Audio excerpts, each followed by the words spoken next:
Cəmiyyətə bir mövqe demədiniz deyəsən.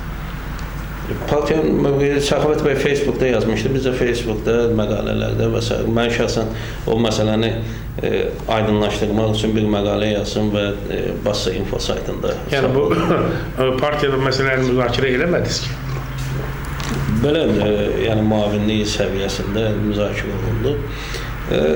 Bayaq dediyimiz partiya daxili demokratiya bir məsələsinə gəlib çıxırıq. Biz, yəni kimsə belə bir mövqe sərgiləyibsə, indi onu tutub cəzalandırmaq və s. Amma Səxavət bəy də özü də razılaşdı ki, fikirlərini tam istədiyi kimi ifadə edə bilməyib və bununla bağlı olaraq müsavata həmlələr üçün də təəssüf ki, şərait yaradır. Hə, çox maraqlıdır. Mənim üçün bu yenilikdir, çünki mən bu mövqelərə rast gəlməmişdim. Deməli, Rəşid Hüseynov soruşur ki, hörmətli Yadigar bəyə 2 sualım var. Ümid edirəm suallarıma səmimi cavab verəcək. Hamı bu səmimi cavab verəcək. Bilmirəm, məndə qeyri-səmimiliyi harada görürlər. Xüsusi bunu oluyorlar ki, 1. Və Yadigar bəy rəhbərliyində təmsil olunduğunuz partiyada müsavatçılıq ideologiyasının yoxluğunu hiss edirsinizmi? 2. Həmkarınız Tofiq Yaqublu Milli Şurada qaldığını bəyan etdi və Milli Şuranın iclasında Müsavat Partiyasının Milli Şuradan çıxmasını səhv addım kimi qiymətləndirdi. Siz Tofiq bəyin fikirləri ilə razılaşırsınızmı? Müsavat ideologiyasının yoxluğu tamamilə absurd bir şeydir.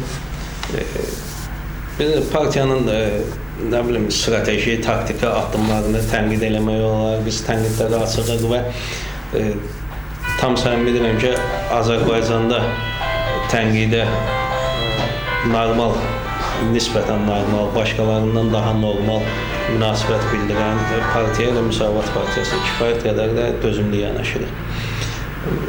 Hər şey idealdır, amma hər halda. Amma müsavatda müsavatçılıq ideologiyası yoxdur. Bu tamamilə absurd bir mövqedir.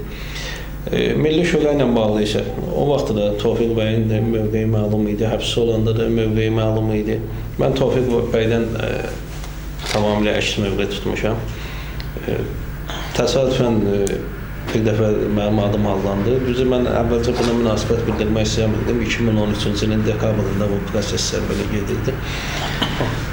O vaxt bizim partiya üzvlərindən biri, indi partiyada deyil, bir məqalə yazmışdı və məqalədə iddia edirdi ki, Tofiq Yaqublu, Yadigar Sadıqov həbs olanlar, onlar da Müsavatın Milli Şuradan çıxmasının əleyhinədir. Halbuki mən o vaxta qədər heç bir münasibət bildirməmişdim.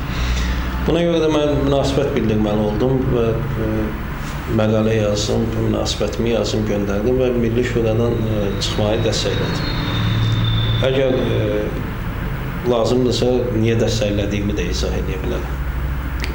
2010-cu ildə parlament seçkilərindən sonra İctimai Palata yarandı. Bu çox sevindirici bir hal idi. O vaxt mən bir hardasa dəqiq yanımda deyim, müsahibə vermişdim, məqalə yazmışdım və yaxud Facebookda status yazmışdım. Göstərmişdim ki, ilk dəfə olaraq seçkilərdən sonra müxalifət parçalanmır, birləşir. 2010-cu il seçkilərinin əsas cəhəti bundan ibarət. Çox optimist əhval-ruhiyyədə idim. Lakin İctimai Palatanın mövcud olduğu 2 il yarım ərzində ona şahid oldum ki, reallıq bundan ibarətdir. Təəssüf ki, Müsavat və Xalq Cəbhəsi qeyri-seçki dövründə eyni yerdə olanda partiyaların enerjisinin, vaxtının, mübarizəsinin çox hissəsi hakimiyyətə qarşı deyil, o təşkilat daxilində nüfuz çəkişməsinə yönəlir. Bütün enerjimizə hər hansı bir, deməli, az-çox aktual bir mövzu müzakirə olunanda cəbhəçilər başqa mövqedə olurdu, müsavatçılar başqa mövqedə. Günlərlə, həftələrlə, bəzən aylarla onun mübahisəsi gedirdi, hakimiyyət tamam yaddan çıxırdı. Xırda bir vəzifəyə kimisə seçməkdən ötürü. Məsələn, qadınlar və gənclər təşkilatları yaranırdı və orada sədr hansı təşkilat var. Normal münasibət ondan ibarət idi ki, 2 böyük partiya var və bu təşkilatlarda da birində cəbhənin nümayəndəsi olsun, birində müsavatın nümayəndəsi. Bu qədər sadə olan bir şey üstündə həftələrlə mübahisə getdi. Mən şəxsən hesab elədim ki, bu Ona görə bu münasibət heç də müxalifətin güclənməsinə səbəb olmur və 5-6 ay bundan qabaq referendum öncəsi bir məqalə yazmışdım, siyasi riyaziyyat adlı. O məsələyə toxunmuşdum ki, bu adi riyaziyyat kimi birləşirik, 1+1 2 eləmir. Əksinə bəzən hətta 0 eləyir, çünki enerjimizi bir-birimizə qarşı tükəndirik. Ona görə mən hesab elədim ki, Milli Şura qalarıqsa, yenə də bir-birimizdən çəkişəcək, yenə bir-birimizdən mübarizə aparacaq, yenə də koordinasiya şurasına tutalım kimin seçilməsi bizim həftələrlə mübahisəmizə səbəb olacaq. Referendum öncəsi ona bir aydın gördük. Müsavat qərar verdi ki, təbliğat qrupası yaratmaq təşviqat fikrindədir və dərhal 2-3 gün ərzində bu texniki məsələləri həll elədi, sənədləri verdi və bir neçə gündən sonra imza vərəqələrini aldı. Milli Şurada dedik ki, mən iştirak eləmirəm. Çox aydın, bir-birimizdən dav eləmədən, bir-birimizə qarşı enerji sərf eləmədən hər birimiz doğru bildiyimiz yolu getdik və öz işimizlə məşğul olduq. Bir-birimizə qarşı enerji sərf eləmədik.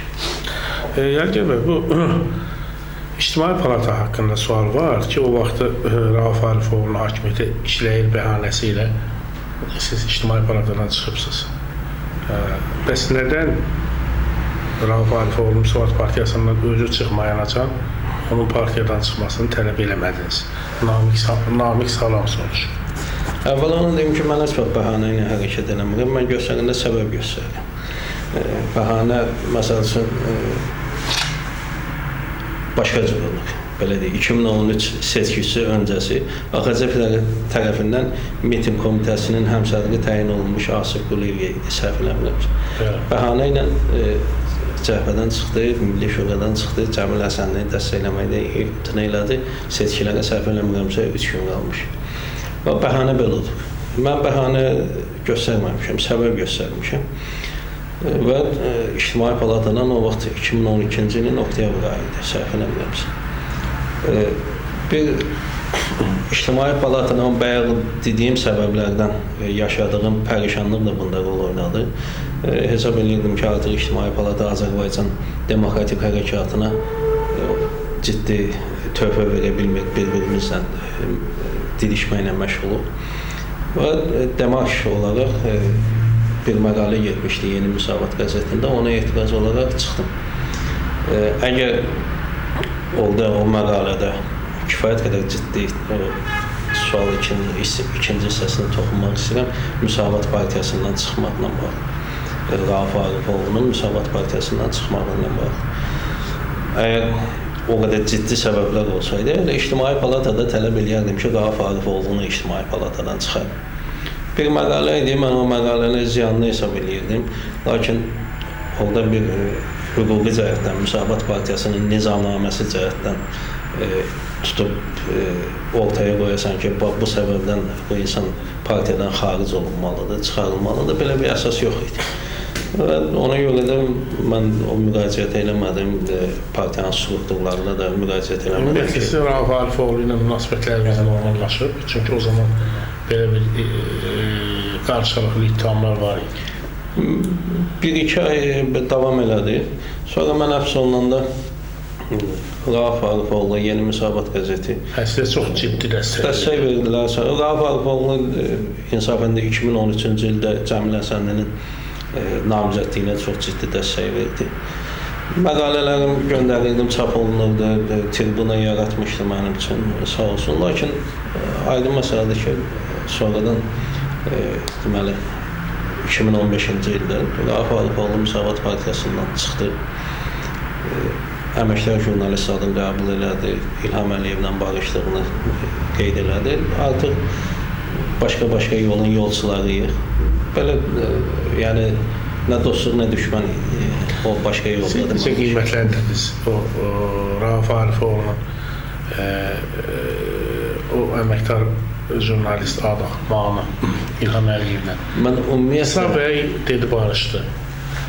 Arif bəy dedi ki, Rauf Arifoğlu İlham Əliyevə təslim oldu. Bu da çox böyük bir Rauf Arifoğlu'nun Arif Hacının arasında belə bir mətbu savaşa səbəb oldu.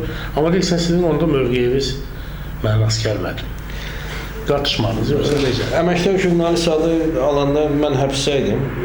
Hesab elədim ki, mən artıq Rauf Arifoğlu ilə bağlı fikir ayrılıqlarımızı kifayət qədər mətbuatın, ictimaiyyətin diqqətini çatdırmışam və artıq partiya rəhbərliyi də münasibət bildirib. Şəxsən mən də bildirməliyəm fikri yox idi.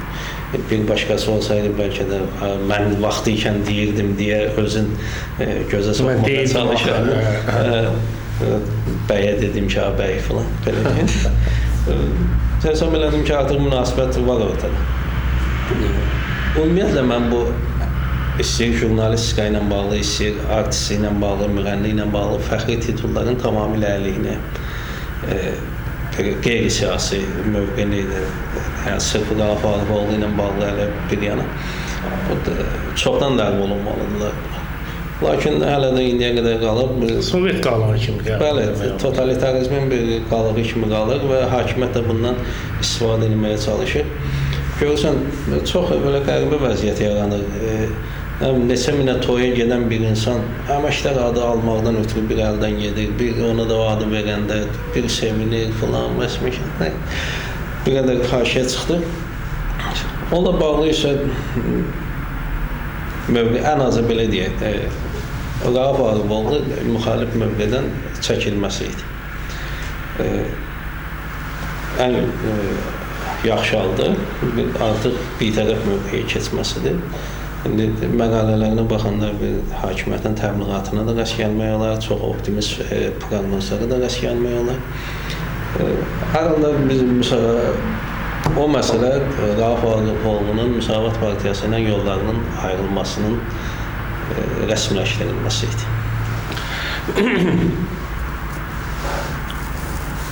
Ceyhun Mirzəli soruşur. Müsavat nə üçün liberalizmə əsas götürür? Bu sualı ona görə verirəm ki, Rəsulzadə milli təsadüf nəzəriyyəsində kommunizmlə yanaşı liberalizmi də tənqid edir. Milli təsadüfə sahib çıxmaq yaxşı olmazmı? İdeoloji bir sualdır. Biz Rəsulzadə dövründə ideologiyalar arasında, siyasi cinahlar arasında ciddi fərqlər var idi. Milli təsanüd ilk dəfə 36-cı ildə Varşavada keçirilən konferansda Müsavat Partiyasının nizamnaməsinə salınıb. Düz sonradan da 50-ci illərdə də Rəsulzadənin bu barədə məqalələri var, amma dünyaya gəldiyi Müsavat proqramına salındığı, ideologiyasına salındığı dövr o dövr. O dövrdə dediyim kimi kəskin fərqlər var. Sağ cinah əməlli başlı sağdır, sol cinah əməlli başlı soldur. Xüsusən də o dövrdə ultra sağ və ultra solçular daha çox populyardılar 30-cu illərdə.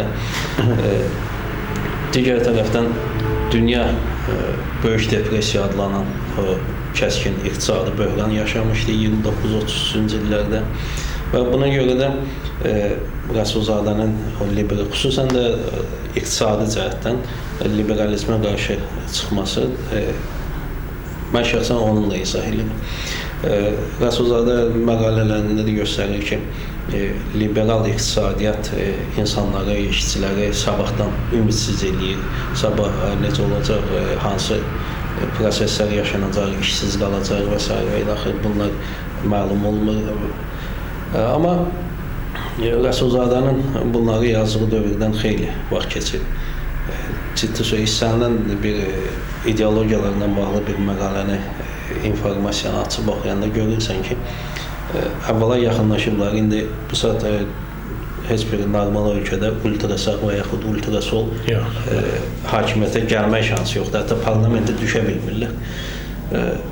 Sağ mərkəz, sol mərkəz adətən bir-birlərini əvəz edirlər seçkilərlə və sağ bir çox hallarda solun bir çox cəhətlərin özünküləşdirir, sol sağın bəzi cəhətlərini özünküləşdirir. Bir çuğlaşma baş verir ideologiyalar arasında. Ona görə də o cümlədən sosial dövlətlər Avropada daha çox populyardır. İnsanların gələcəyinin qaranti altına alınması üçün iş yerləri ilə bağlı, sığorta ilə bağlı, pensiya ilə bağlı, minimum əmək haqqı, anti-insar qanunları və s. və ilaxır. Bunlar kifayət qədər bu məsələləri tənzimləyirlər və buna görə də hesab edirəm ki, Rəsulzadənin tənqid etdiyi liberalizm indiki liberalizm deyil. Və yaxud da başqa türlüsü indiki liberalizm Rəsulzadənin tənqid etdiyi liberalizm deyil. Əfqan Muxtarlı soruşur ki, yenidən dünyaya gəlsəydiniz, müsavatçı olardınız. Çox poetik sual. Olardım, amma daha tez olardım. Yəqin ki, mən hesab edirəm ki, bir xeyli itirmişəm 2000-ci ildə Müsavat Partiyasının üzvü olmuşam. Yəqin ki, daha tez olardım. Nazilə Əliyeva soruşur. Yadigar bəy, bu qədər təzyiqlər nədən və haradan qaynaqlanır? Nədən Müsavatın hakimiyyət başda olmaqla bu qədər düşməni var? Çox belə sosioloji bir sualdır. Bilirsiniz, Müsavat Azərbaycanda uzun müddət demokratiya uğrunda mübarizənin vahid lideri olub. Mənə belə gəlir ki, heç kəs bunu inkar eləməz. Bir mənalı olaraq üzvü olan əsas ana müxalifət partiyası hakimiyyətlə əsas alternativ Müsavat partiyası olub. Və buna görə də təəssüf ki, uğur qazanmamağımız, cəmiyyətin uğur qazanmaması, bu hakimiyyətin devrilə bilməməsi hamısı bizim ayağımıza yazılır. Bir çoxları günahı bizə görürlər. Yəni, günahımız ondan ibarətdir ki, biz daha öndə olmuşuq, daha çox mübarizə aparmışıq, lakin qalib gələ bilməmişik. Və gəlib ona çıxırıq ki, qələbənin həmişə şəriki, məğlubiyyət isə həmişə yetimdir. Təbii ki, başqa partiyalarda, başqa siyasi qüvvələrdə özlərini irəli çəkmək üçün bundan istifadə etməyə çalışırlar ki, Müsavat bacarmadı, Müsavat filan səhvlər elədi, o vaxt belə olsaydı belə olacaqdı, nə bilim elə olsaydı elə olacaqdı, adi xırda şeylər səndimə Azərbaycanın taleyini həll edir. Tərlan Əzov soruşur. Bu da təxminən bayaqki sualların davamıdır. Yadigar bəy, siz həbsxanada idiniz, hadisələrdən bəlkə də çox məlumatlı deyildiniz. Başqa namizədə dəstək ola bilərdiniz. Niyə məhz Arif Hacılı?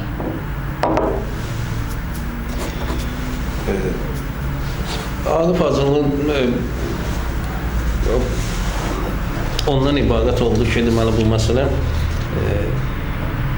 uzun müddət Arif Hacılı Müsavatın icra strukturlarında ikinci şəxs olub, icra aparatının rəhbəri olub. Müsavatın bütün axır işləri Arif Hacılının çiynində olub və proseslərin iştirakçısı olublar. Qubad İbadoğlu'nu dəstəkləyənlər isə bir çox hallarda illərlə Müsavat Partiyasının işində, fəaliyyətində iştirak eləməyən insanlar idi və mən qeyri-müəyyən bir vəziyyət yarandı ki, bu insanlar bu strukturun tamamilə yenilənməsi, nə qədər uğurlu işləyə biləcəklər və s. və ilax. Digər tərəfdən, mən hesab elədim ki, Arif Hacılı siyasi cəhətdən daha hazırlıqlıdır. Qubad bəy bütün savadına, intellekti ilə bağlı, iqtisadiyyatı, bilgisi ilə bağlı, daha çox iqtisadçıdır. Mən Qubad İbadoğlu'nun siyasi lider kimi tam görə bilmədim. Digər tərəfdən, bayaq bir məsələyə toxunduq. AXCP ilə bağlı sual var idi ki, və mən dedim ki, müsavatçıların mənafeyini müdafiə eləmək mənim borcumdur. O dövrdə də Müsavat Partiyasına qarşı həmişə olduğu kimi hücumlar olub, nə bilim, cümlə xəyanətlərə bais Müsavatı təqdim edən insanlar olub və o zaman mən hələ nə divan üzvü idim, nə başqan müavini idim, mən də bir orta funksioner idim. Görürdüm ki, belə hücumlar olanda Müsavata, o cümlədən mənə bir müsavatçı kimi böhtan atılanda mənim hüquqlarımı, mənim mənafeyimi Arif Hacılı müdafiə edib. Lakin təəssüf ki, Qubad İbadoğlu bunlardan qaçmağa çalışırdı. Mən görmədim düzü müsavata atılan bir çirkabla bağlı, böhtanla bağlı, müsavata olunan həmlə ilə bağlı Qubad İbadoğlu'nun özünü qabağa verib cavabını görmədim. Və mənim mənafeyimi lazımınca müdafiə etmədiyi qənaətinə gəldim. Ona görə Arif Hacılı seçildi. Bəli. Vüqar İsmailov soruşur, Yadigar bəy, Müsavat Partiyasının 8-ci qurultayında seçki saxtakarlığının olduğunu iddia edən siyasətdaşlarınız məhkəməyə müraciət etdi. Lakin məhkəmələr qısa günlər Hacılı birliyinə xeyrinə qərar qəbul etdi. Necə düşünürsünüz? Məhkəmələrin qərarı ədalətli idimi? İkinci sualın belədir. Yadigar bəy, Azərbaycanda məhkəmə sisteminin müstəqil olduğuna inanırsınız. Bu birinci növbədə həmin məhkəməyə müraciət edənlərə sualı vermək lazımdır ki, əgər Azərbaycanda məhkəmənin müstəqilliyinə inanmırsınızsa, məhkəmələrin müstəqil olmadığı qənaətindəsə, onda niyə müraciət edirsiniz? Digər tərəfdən, Müsavat Partiyasının o qədər şəffaf bir seçki keçirilib, video çəkiliş ortada, protokollar ortada, say komissiyasında çoxluq təşkil edən alternativ namizədlərin nümayəndələrini imzaladığı sənədlər ortada. O say komissiyasının 15 üzvü, onlardan 9-u başqa deməli namizədlərin nümayəndəsidir. Yalnız 3-ü Arif Hacılı tərəfindən deleqəyə olunub. 3 nəfər də ümumi razılaşma yolu ilə. Və açıq-aşkar bütün sənədlər ortadadır. Orada düzü məhkəmə nəyə bir bəhanə tapıb, nəyə bir ilişib, belə deyək, kobudisi, bu nəticələri tanımayacaqdır, çox müəmmalıdır. Qəbul elədilər, amma başqa sual ortaya çıxa bilər ki, mən həbsdəydim və həbsxanada, orada klubda hər gün Arif deməli Hacılının başkanlığını qəbul eləməyən insanların ATV-də, ANS-də, Liderdə, nə bilim, başqa kanallarda çıxıb müsavatı tənqid etmələrinin yumşaqdısı şahid olurduq. ATV-yə çıxmaq olar, məhkəmənin qərarı isə ədalətsizdir. Necə olur? Niyə Arif Hacılının tərəfdarlarına ATV-yə yer vermirdi o zaman?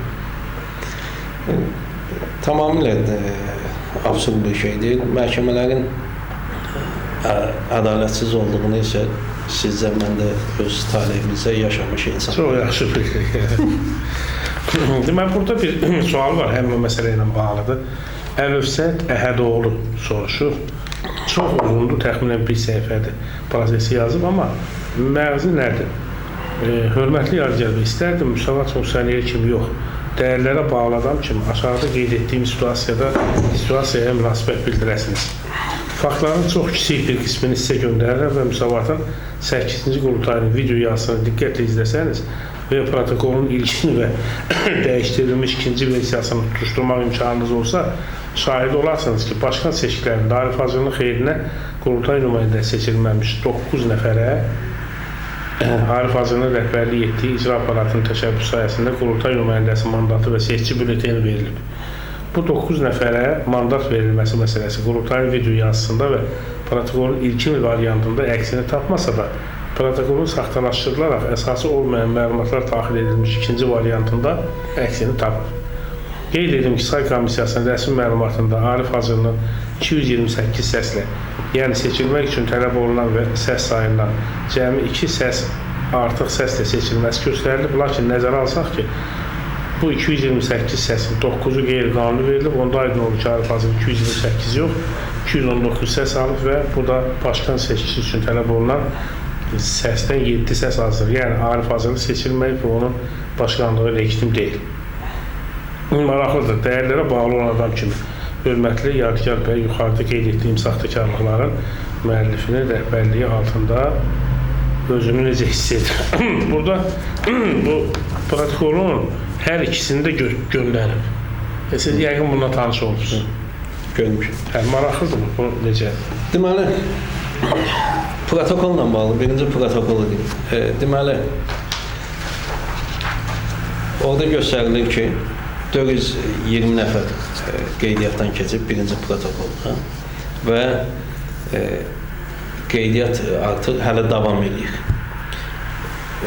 Məndə olan məlumata görə, mən də o vaxt həbsə aynəsə eşitdim qurultayın nəticələrin. Səhv eləmirəmsə, 447 ya 449 nəfər adam səs vermədə iştirak elədiyi dedi və Arif Azınlının qalib gəlmə, aynəsədən öyrəndim Arif Azınlının qalib gəlməsi. Yəni, ikinci protokolda isə 450 göstərilir, eyni sözlərdir, 450 və qeydiyyat hələ davam edir. Ayrı məsələdir ki, 450 və qeydiyyat davam edə bilməz. Çünki 449 nəfər səs vermədə iştirak edir. Çox güman ki, orada 2 və 5 rəqəmlərinin bir-birinin altında olması səbəbindən nəsə orada səhv edib yığılmadı. Birinci nümunəyə baxanda, birinci nüsxəyə baxanda 420 artıq qeydiyyatdan keçib və qeydiyyat davam edir. Bu artıq həmin nəticəyə 440 neçə nəfərin, 450 nəfərin iştirak etməsi üçün bir əsas. 9 nəfərlə bağlı. Mən də maraqlandım bu məsələ ilə. Deməli, Müsavat Partiyasında kvotalar təyin olunub. Məsələn, ümumi yığıncaqda, rayon təşkilatlarının ümumi yığıncağında neçə nəfərə qədər insan iştirak edəcəksə 5 nümayəndə seçə bilərlər, 7 nümayəndə seçə bilərlər, filan da qədər. Onlar hamısı saya görə də. Bəli, məndə var idi, unutmuşam. Çünki məndə o Lənkəran təşkilatında keçirmişik biz onu. Ən çox, ən böyük, ən çox saylı insanların iştirak elədiyi təşkilat 22 nəfər olmaqla deməli, nümayəndə göndərə bilərdilər qurultaya. Bundan əlavə, hər hansı səbəbdən məclisin deməli, razılığı ilə təşkilat komitəsində qurultaya hazırlığı üzrə təşkilat komitəsində konsensusla gəlinmiş razılığa əsasən hər hansı bir səbəbdən konferans və yaxud ümumi yığıncaq keçirə bilməyən təşkilat sədrlə qurultayda təmsil olunmaq səlahiyyəti qazandı. Yəni buna həm Qubad bəyin tərəfdarları, həm Arif bəyin tərəfdarları, həm Tural Abbasının tərəfdarları razılıq veriblər, məclisə təsvir olundu. Məsələn, bir nümunə gətirim sizə. Səhv eləməzəm, Qazax təşkilatında ümumi yığıncağın protokolları təşkilat komitəsinə daxil olanda məlum olub ki, yazılıb orada. Deməli, açıq səs verməklə filan qədər adam qurultay nümayəndəsi seçildi. Bu açıq-aşkar nizamnamə pozuntusudur. Müsavatda açıq səs vermə yoxdur. Yəni seçkili bir məsələdən söhbət gedir. O cümlədən qurultay nümayəndələri açıq səs verməklə seçilə bilməz. Və buna görə həmin təşkilatın nəticələri ləğv olunub. Yalnız sədr iştirak edə bilir, bayaq dediyim səbəblərlə, verilən səlahiyyətlərlə bağlı. 9 təşkilatda olub həmin məsələlər. Aydın məsələdir ki, 9 təşkilatın əgər konferans keçirə bilmirsə, ümumi yığıncaq keçirə bilməyibsə, bu təşkilatlar heç də güclü təşkilat sayılmaz. Müsavatın güclü rayon təşkilatları sayılmaz. Və belə olan halda da o 9 nəfərdən hələ bir araşdırmaq lazımdır ki, neçəsi gəlib qurultayda iştirak edib, neçəsi iştirak eləməyib. Bundan əlavə, 9 nəfərin iştirak eləməsi avtomatik o deməkdir ki, onlar hamısı Arif Hacılıya səs verir. Hörmətli bəy bunu artıq avtomatik olaraq Arif Hacılından elektorata hesab edir, halbuki belə deyil. Digər tərəfdən, Müsavat Partiyasında ciddi rol oynayan və istənilən bir qanunsuzluğa, istənilən bir saxtakarlığa veto qoymaq hüququ olan, qarşısını almaq hüququ olan MNTK, Mərkəzi Nəzarət Təftiş Komissiyası demək olar ki, birmənalı şəkildə Qubad İbadoğlu'nu dəstəkləyib. O zaman əgər bunlar nizamnaməyə ziddirsə, niyə qarşısı alınmayıb? Digər tərəfdən, qurultaydan mandat komissiyası, orada sualda da yazılı, protokolda da adı keçirilir. Göndərdiyi şəkildə. Nizaməddin bəy, mandat komissiyasının sədri, Qubad İbadoğlu'nu dəstəkləyib. Amma mandatda heç bir problem görməyib. O cümlədən də həmin 9 nəfərin neçəsi iştirak edibsə. mandatda heç bir problem görmür. MNTK-nın nümayəndəsi kimi Əlövsət Talışxanlı hesabat verib, qurultay ilə bağlı, hazırlıqla bağlı işləri ideal adlandırıb, heç bir narazılıq olmadığını deyib, Əlövsət Talışxanlı da Qubad bəyin tərəfdarı olub, hal-hazırda Müsavat Partiyasında istifa verir. Və ən əsası, mənim həddindən artıq böyük inamım olan, böyük etimadım olan Mirvağa bəy say komissiyasının sədri olub. Say komissiyasının sədrliyinə onun namizədliyi Qubad İbadoğlu tərəfindən verilib və Mirvağa bəyin dəyərlərini gözəl bilən digər üzvlər də, digər namizədlər də dəstəkləyiblər Mirvağa bəyin namizədliyini. Yəni, Mirvağa bəyi azdan çoxdan tanıyan bütün insanlar deyə bilər ki, onun hər hansı bir saxtakarlıq nəyin etməsi, hətta o saxtakarlığa göz yumması belə mümkün olan şey deyil. Və say komissiyası 15 üzvü başkan seçkilərinin nəticələrini imzalayıb. O cümlədən Qubad İbadoğlu, Səxavət Əlisoy, Tural Abbası tərəfindən göndərilmiş bütün nümayəndələr. Neyim, əgər doğrudan qanunsuz idisə, MNTK-nın hesabatında bu niyə işıqlandırılmır? Amma söhbət o Ədliyyə Nazirliyinə verilən protokolların saxtalaşdırılmasından gedir. Orada saxtalaşdırmadan söhbət gedir. Onların heç biri gerçək rəqəmi istisna eləmir. Tutalım, birinci də Nizaməddin bəy, mandat komissiyasının sədri deyir ki, 420 nəfər gəlib və hələ daha doğrusu 420 nəfər qeydiyyatdan keçib, hələ qeydiyyat yenə davam edir. Və başkan seçkilərində də 449 nəfər iştirak edir. Ümumiyyətlə, Yargı bəy, nətər baxsınız, bu namizədlərin hamısı Müsavatdan getdi. Bu bir diskomfort deyilmi? Yəni, onları geri qaytarmağın yolları haqqında partiya fikirləşirmi? Yoxsa elə getdisə getdi? Real görünmür. Təəssüf ki, mən bir yandan o vaxtı sevindim ki, yaxşı ki, həbsi bu müsavatda çox təəssüf, çox ağrıdıcı idi o səhnələri azdan çoxdan izləmək və yaxud da telefonla görüşə gələn müsavatçılarla o məsələlər müzakirə olunurdu və müəyyən informasiya əldə edildi. Və bir yandan sevindim ki, həbsdəyəm və o proseslərin iştirakçısı deyiləm, həm əsəblərimə, sağlamlığıma xeyli müsbət təsir edir. Çox ağırlı proses getdi və çox təəssüf ki, müəyyən görünür ki, hələ də gedir, hələ də davam edir o sözlər. Amma indi ən azından bir təşkilat daxilində getmirdi, artıq ayrılıblar və bu təşkilatın, müsavatın fəaliyyətinə ziyan vuracaq həddə deyilir. Təbii o, əgər partiyanın daxilində olardısa, partiyanın fəaliyyətini iflic vəziyyətə gətirib çıxarırdı. İndi isə ayrılıblar, öz təşkilatlarını yaradıblar, indi hərdən sosial şəbəkədə tənqid edirlər, fikirlərini bildirirlər, razılaşmırlar. Amma bu müsavatın fəaliyyətinə təsir eləmir, təbii ki. Onu həddindən artıq kəskin bir ayrılma oldu. İnanmıram düzü, yenidən qayıtmaq, yenidən birləşmək mümkün olsun. Amin Cahangirli soruşur. Bəy, Əliyev dövründə həbs olunan yüzlərlə müsavatçıların heç biri əfv vəziyyəsi yazmayıb. Siz də yazmadınız. Müsavatı digərlərindən fərqləndirən bu önəmli cəhətin səbəbi sizcə nədir?